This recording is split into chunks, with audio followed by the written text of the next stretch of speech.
Ang sabi ng lola ko, magbaon daw ako palagi ng kalamansi. Kapag kakain daw ako sa karinderya, kapag kakain daw ako sa handaan, fiesta, birthday, o basta mga lutong hindi ko raw kilala kung sino ang nagluto. Patakan ko raw ng kalamansi ang lahat ng putahing pwedeng patakan. At kapag walang nangyari, safe ang kinakain mo, ligtas ka. Araw-araw yan ang sinasabi sa akin ng lola ko. Bata pa lang ako, nag-aaral pa lang ako noon. Hanggang sa magtrabaho na nga lang ako, hindi ko pa rin malaman-laman ang dahilan kung bakit lagi niyang sinasabi sa akin at pinapaalala ang bagay na yon. Kapag tinatanong ko naman siya, hindi niya ako sinasagot kung bakit. Basta lang daw magtiwala ako sa kanya. Ako naman sinusunod ko naman siya. Hanggang sa kunin na nga siya ng Panginoon sa amin. Hindi ko pa rin malaman-laman ng dahilan kung bakit napakahalaga at napaka-big deal ng kalamansi sa pamilya namin. Bago ang lahat, tawagin niyo na lang po akong Toyo. Toyo kasi ang palayo sa akin mula bata pa ako. Hindi dahil sa mainitin ng ulo ko, kundi kulay toyo po ako. Hindi ko naman maitatanggi. Pero wala naman akong pakialam. Kulay toyo man sa inyong paningin, pogi pa rin naman kumpara sa ibang mapuputi. Anyway, hi Sir Paula. Mag-share sana ako ng kwento. Actually, maraming karanasan ito na i-compile ko na lang sa inyo. Tungkol po ito sa prutas o gulay na kalamansi na paulit-ulit sinasabi sa akin ng lola ko na gumamit at magdala ko noon sa tuwing aalis ako sa amin. Dati, hindi ko talaga maintindihan ang bagay na iyon. Ano ka kung dahilan? Ang OA naman ka ako. Hindi naman ka ako lahat ng ulam, pagkain, ay ginagamitan ng kalamansi. Sige nga.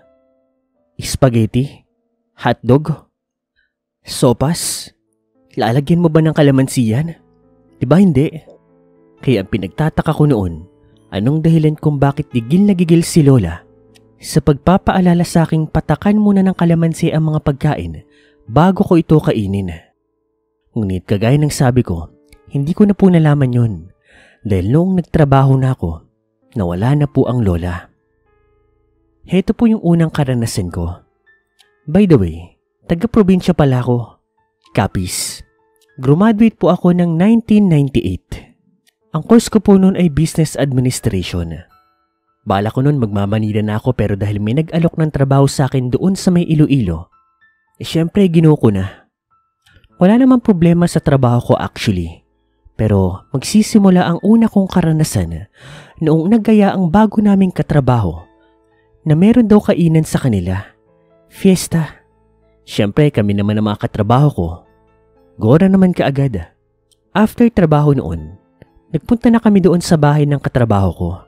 Jelly na lang po ang itawag natin sa kanya. Liblib ang baryo niya, pero buti na lang yung team leader namin. Merong van, yun ang ginamit naming sasakyan. Pagdating namin doon, napakaliblib po ng lugar. Pero marami pong kabahayan doon. At yung bahay naman po, gawa sa mga bato, gawa sa kahoy. At dahil fiesta, maraming ingay, maraming nagkakasiyahan. Pero kami naman, ang inatupag namin ay ang pagkain kaagad. Sa totoo lang po, kahit ilang ulit akong pinaalalahanan ng lola ko noong nabubuhay pa siya, ay ni minsan, hindi ko ito sinunod. Liban na lang kapag kailangan po ng ulam ng kalamansi. Kapag inihaw na isda, inihaw na liempo, bulalo, basta alam nyo na yun. Anyway, heto na nga. Wala namang problema sa pagkain namin noon.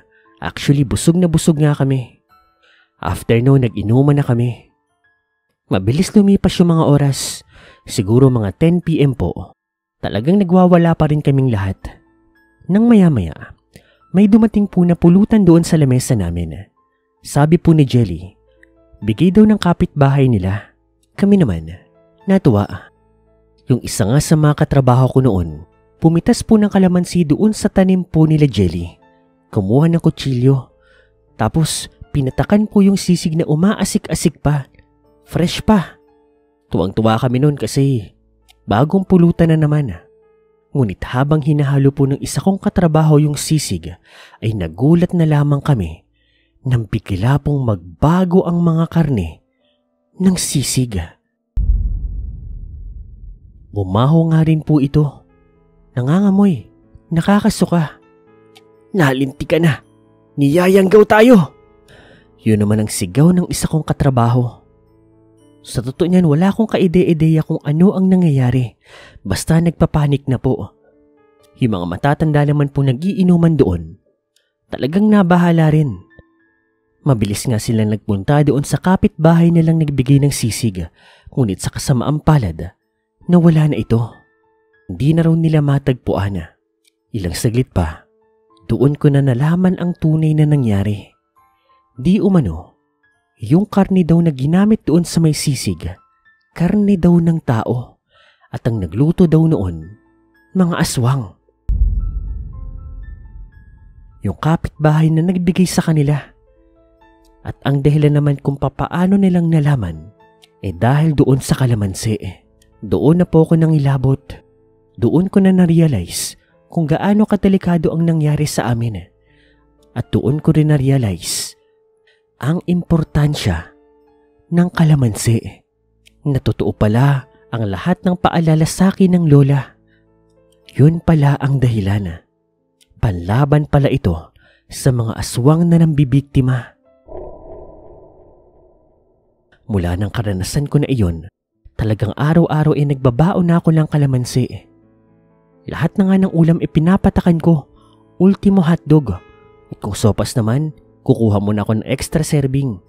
Papatakan ng kalamansi at kapag okay na, tapon, sabay kuha ng panibagong serving. Ganon ang style ko. Lumipas po ang mga panahon. Wala ulit akong naranasan na nakakaiba. Hindi na ako nagpatuloy sa pagtatrabaho doon sa Iloilo. Lumipat na ako ng Manila nito. Siguro 2 taon na ako noon sa Manila. Lunch break po. May bagong karinderya malapit doon sa aming opisina. Ang opisina po namin nito malapit po sa may Pasay. Kung saan eksakto hindi ko na lang po sasabihin. Actually, ang nagsabi lang sa akin ng bagong karinderya na iyon yung nililigawan ko. Dahil doon nga po kami nag-lunch. Kaopisina ko rin po kasi ang nililigawan ko noon. Iskinita po ito. Liblib na iskinita at kahit tanghaling tapat, walang dumadaan doon. Bihira. Sa pagdating namin sa karinderya, wala po itong customer. Walang katao-tao. Pero kahit na ganun, nagpatuloy pa rin kami sa pagkain. Marami nakahandang pagkain. Masasarap. Tipikal na karinderyang Pinoy. Tipikal na mga ulam.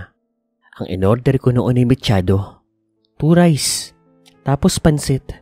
Habang yung nililigawan ko naman noon, 1 rice, pati sinigang. Ale, meron ba kayong kalamansi, patis tsaka sili? Nako, wala akong kalamansi ining patis tsaka sili lang. Kung gusto mo suka. Ganun po ba? Sige, pwede na po yan. Sa mga sandaling yun, susubo na sana ako ng pagkain. Pero bigla akong napatigil. Bigla kasi akong kinutuban. Yung nililigawan ko naman, nagawa po ng sausawan, patis, sili pati suka.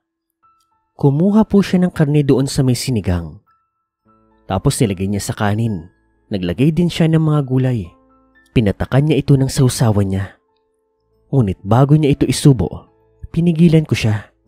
Nilabas ko yung kalamansi kong laging daladala. Teka, may kalamansi ka naman pala. Huwag kami ingay. Ha? Sandali lang. May gagawin ako. Hiniwa ko po yung kalamansi. Tapos, pinatakan ko po yung karning hiniwa niya. At nagulat na lang kaming dalawa nang bigla itong magbago ng anyo. Naging daliri po ito. Sisigaw na sana ang nililigawan ko noon. Pero tinakpan ko ang bibig niya. Baka marinig kami nung tindera. Yung tindera kasi, kasalukuyan pong naghuhugas, nakatalikod. Habang takip-takip ko ang bibig ng nililigawan ko, mabilis ko siyang hinila papalabas ng iskinita na iyon. Doon ituluyan na pong napasigaw ang nobya ko. Miski nga ako, nagsisisigaw na rin.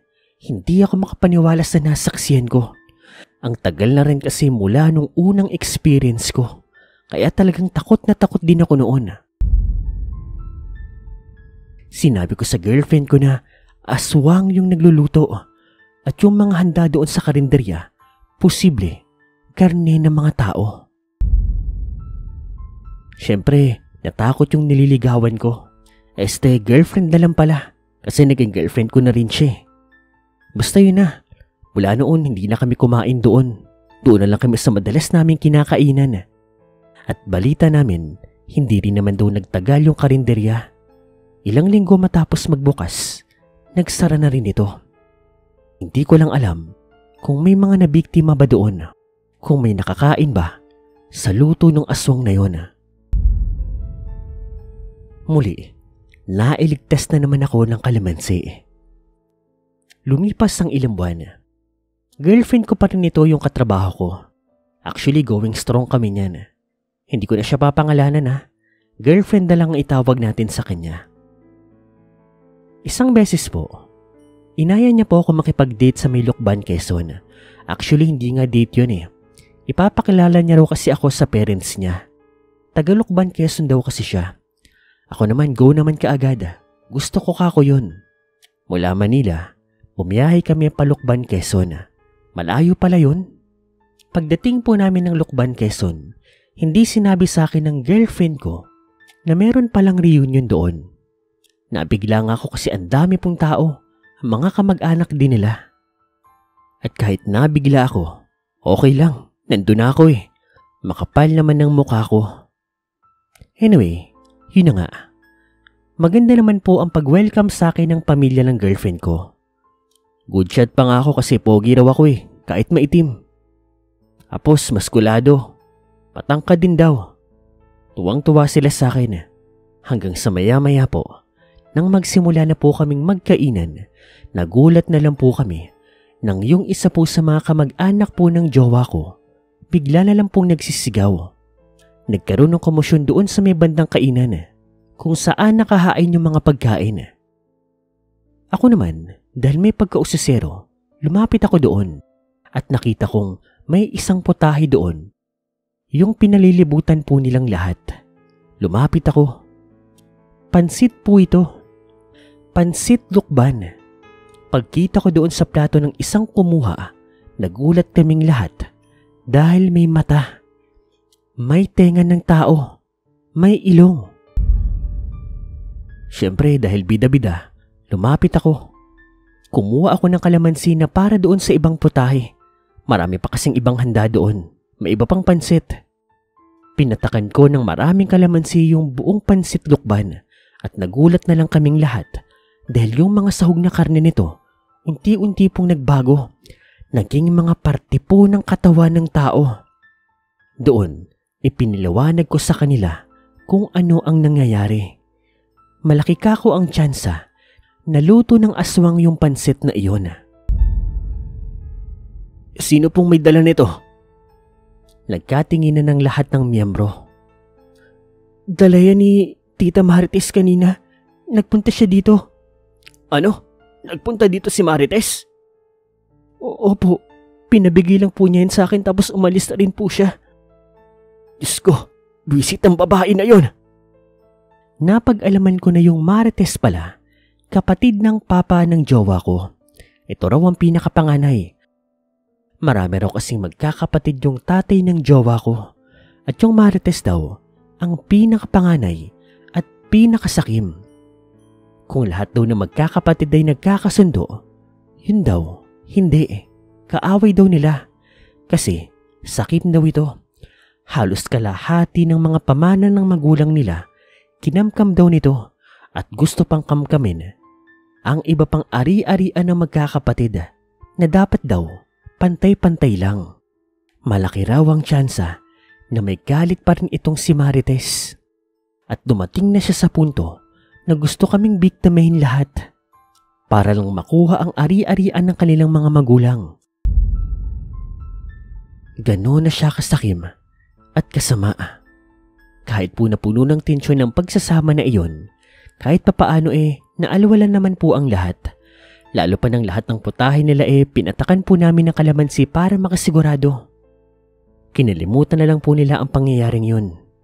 Nagsaya na lang po sila at hindi na po inintindi ang panggugulo ng kapatid po nilang Sakim. Ako, honestly, wala naman akong pakialam Safe naman ako Isa pa, nakascore pala ako doon sa jowa ko. Dito ko na lang muna tatapusin ang kwento, Sir Paul. Hayaan nyo, marami pang kasunod. Diyos kong kalamansi yan. Mula nang malaman ko ang hiwaga ng kalamansi, naging lapitin naman ako sa mga insidente na kailangan ng kalamansi. Next time na lang ulit, Sir Paul.